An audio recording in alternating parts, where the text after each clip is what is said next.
I bring to you a short conversation with an expert or a thought leader in the realm of innovation for the built environment. My name is Jeff Echols. I am a senior advisor and the head of marketing for Shadow Partners. And today, in this Encore presentation, I am bringing to you my conversation with Will Mitchell. He's the CEO of Rabbet, Rabbet, Rabbet. And Will and I spend our 15 minutes of fame here talking about automating construction financing. So if you're in the construction world and the world of financing construction, and we know that financing is getting a little bit tougher these days, this might be a very interesting conversation for you. So enjoy this conversation with Will Mitchell, and I'll be back with you again tomorrow with another Shadow Short. Hey, welcome back to Shadow Shorts. If we've never met before, my name is Jeff Echols. I'm a senior advisor and the head of marketing for Shadow Partners. And every weekday, I try to bring you a short conversation with an expert, a thought leader in the field of innovation for the built environment. And today is no different. I am joined today by Will Mitchell. He's a CEO at Rabbet. Before we went live backstage, we were talking about Colorado and coffee and beer and chicken. So we've had a great conversation so far that you haven't heard. But today we're going to talk about construction financing. So, Will, thank you for joining me today. Thanks for the pre-conversation. I'm Yeah. looking forward to this conversation as well. Excited to be here, Jeff. Thanks for having me. Absolutely great to have you here. So, I know for Rabbit, you produced the 2023 State of Construction Finance report. What can you tell me about that? First of all, maybe why create a report like that, and then maybe what did you learn from it? Yeah, we started doing this report, 5 years ago as a way to quantify, the impact that technology can have on the construction space. And so we do two reports a year. One's the state of construction finance, the other's the construction payments report that we do in the fall. And these two reports really are the basis on how we're measuring success for Rabbit. How is this industry as a whole getting better? My background was as a real estate developer, licensed general contractor, degrees in architecture and structural engineering. I absolutely love this space, and really getting good information as to how the space is improving, how it's evolving, and specifically and how it relates to technology has been a big focus for us. And the 2023 State of Construction Finance report was no different. Was there anything that surprised you about what you found as you were developing the report? So, we've done this report, as I said, for 5 years. And so it was really interesting in 2020 as, COVID impacted and all the things, and then coming out of COVID in 2021, and, the relationship between lenders and developers and how both sides kind of view the construction finance process. And so we survey both sides when we put this report together, and then try to look for consistencies or discrepancies, both with previous reports or with the two sides of the space, seeing differences. And the one thing that we confirmed in the report, I don't know if I would say it was as much of a surprise, but in the current environment where getting new loans and doing new deals is a little bit more difficult than it's been in years past, a lot of firms on both sides of the market are taking the time to invest in process improvements and operations.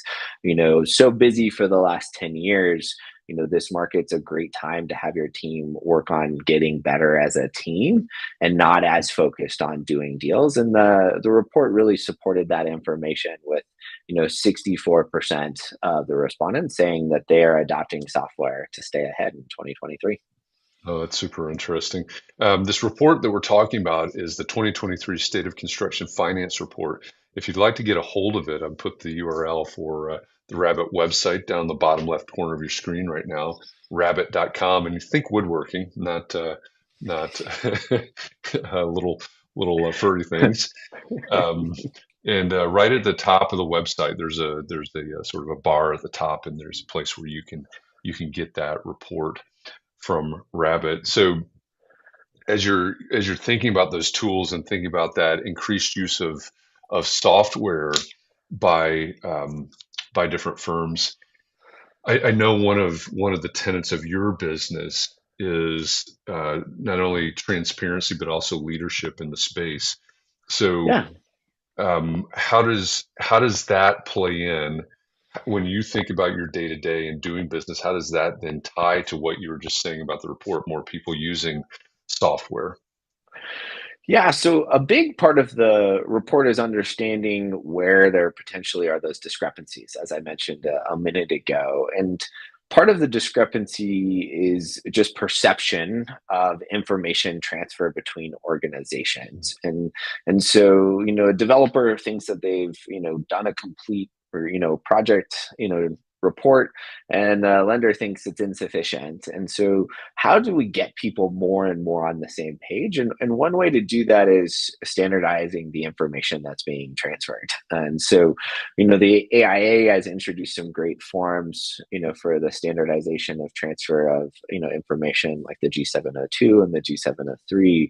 How do you introduce the same level of guidance and standardization and auditable logs into the entire development management process that gives people more confidence, more consistency, and therefore more efficiency, right? When things are different, it just takes a little more time to manage, to understand, to get up to speed on.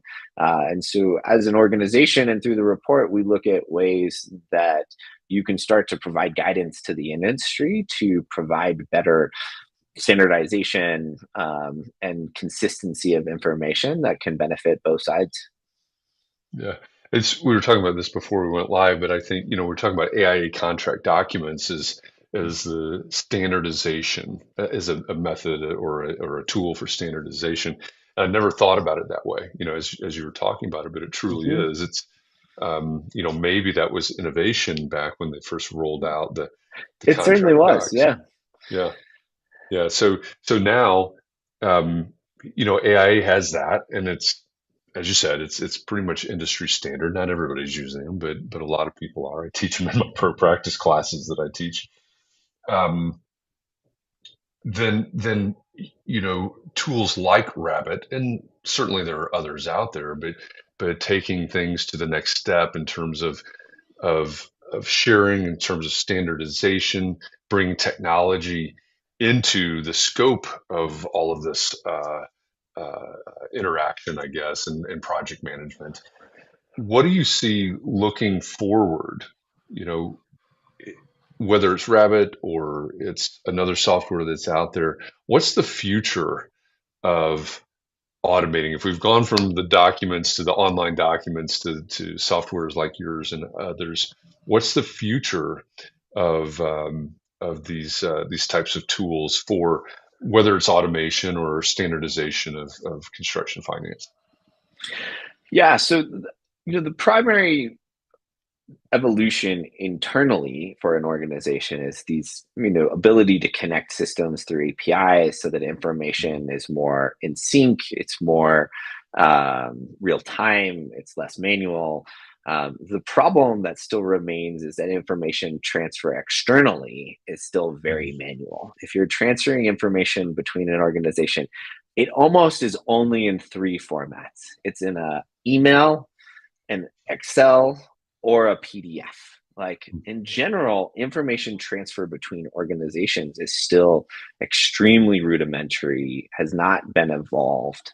And so the next evolution is creating abilities to transfer standardized information across a network that allows for everyone to benefit. So whatever your opinion of Visa or kind of this, but the ability that they did to create a standard transfer protocol for payments, right, and these coming together of all those financial institutions to build Visa, that this kind of leadership has allowed for payment transfer and efficiency in the payment system. The same level of efficiency can be achieved in construction finance through agreements across the industry of how and what information needs to be transferred in a way that benefits everyone involved. Is the benefit simply in the efficiency of communication, or does it I don't know if rise to the level is the right way to say it, but does it also extend to um, things like profitability or something like that? Yeah, so as I mentioned, our other report each year is the payments report, and our construction payments report quantifies the cost of slow payments in the U.S. construction industry at Mhm. about $208 billion a year. So we literally put a number on this inefficient transfer of information between organizations, and that even if you just paid contractors net 30, we're not talking about same day payments, we're not even talking about same week payments. We're just talking about same month payments. Like there's all this like push payment stuff at the Fed level. Just same month payments would eliminate $208 billion of costs in the US construction industry. And that's the main thing that we're trying to help solve here. $208 billion problem seems to be worth solving. I, That's a big for number. an industry I love, the thought that that much each year is lost just in the US alone is disappointing. Yeah, yeah, that's really amazing. So if you didn't think that efficiency in financing had much impact, 208 billion reasons why you're wrong, I guess.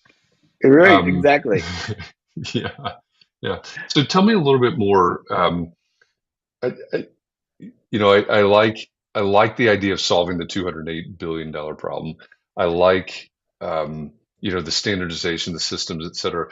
But as I was researching this a little bit and learning more, um, I came across the page on your website where you've got the tenets or the keys to your business, the transparency, et cetera. Tell me Mhm. more about how you do business.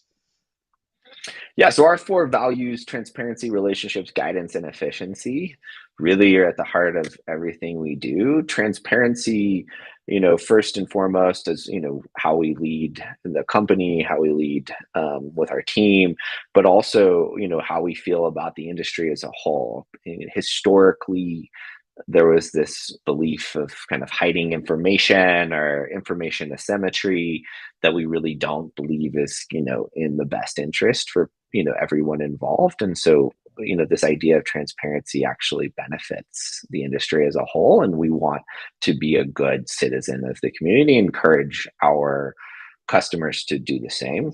And then relationships, this one someone goes without saying, real estate, if as much as any industry I'm aware of, like just it's so based on relationships. Like you don't get it done without a great architect, a great general contractor, a good relationship with the city. Like the relationships are so key, and that's really one thing that we're trying to strengthen through this woodworking joint. And then efficiency, and this idea of removing costs. And then lastly, guidance. We already talked about a lot about how our reports and our kind of institutionalization of best practices can be a benefit for everyone as a whole. And so, how do we guide the industry forward as a benefit for everyone involved? Yeah, yeah, I love that. And so if you're out there watching this either live right now or in some sort of time shifted version of it. Again, Yeah. go to rabbet.com, rabbet.com. You can get your hands on the 2023 construction finance report, and then the construction payments reports coming out later this year. So heads up on that. And I think again that $208 billion number is sticking in my head right now. That one Yeah. surprised me a little bit. So it really seems worthwhile to have these conversations Mhm. and look for these tools, utilize these tools. And I would also say, if you're out there and you say, "Hey, this is a really great conversation. I'd like to know more about construction financing. I'd like to know more about the impact of of standardization of software, all of these things that I'm talking with Will about." Um, Consider the fact that in October 24th through 26th of this year in Atlanta, we're going to host our seventh annual Shadow Summit.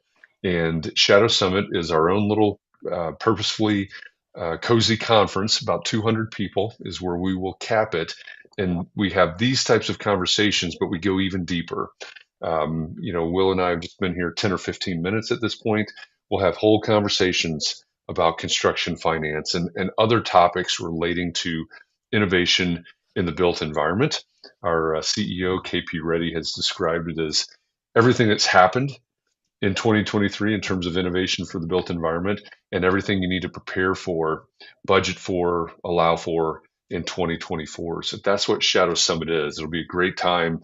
You'll leave exhausted because your brain will be working so hard and absorbing so much information, like conversations like this, going deep, deep, deep into how do we do this? How do we automate construction financing? What's the state of construction financing, et cetera, and beyond real estate construction, design, architecture, engineering, all types of topics will be covered in October in Atlanta at Shadow Summit. You can go to shadowsummit.com for more information on that. To sign up, apply for a ticket there. So, with that, Will, I really appreciate this conversation. I've learned a lot in just this short amount of time. I'm sure everybody else did, and this is really good. I appreciate you being here. Thanks for having me, Jeff, and look forward to seeing you in October in Atlanta. Absolutely, or maybe in Denver or Dillon or somewhere Come on before by. Come on then. by. Sounds good. May have to do that. All right. Thanks, Will. Thanks, everybody. I'll be back tomorrow with the next Shadow Short, another 10-minute, 15-minute conversation with another expert and or thought leader around innovation for the built environment. See you tomorrow, everybody. Thanks. Thanks, Jeff.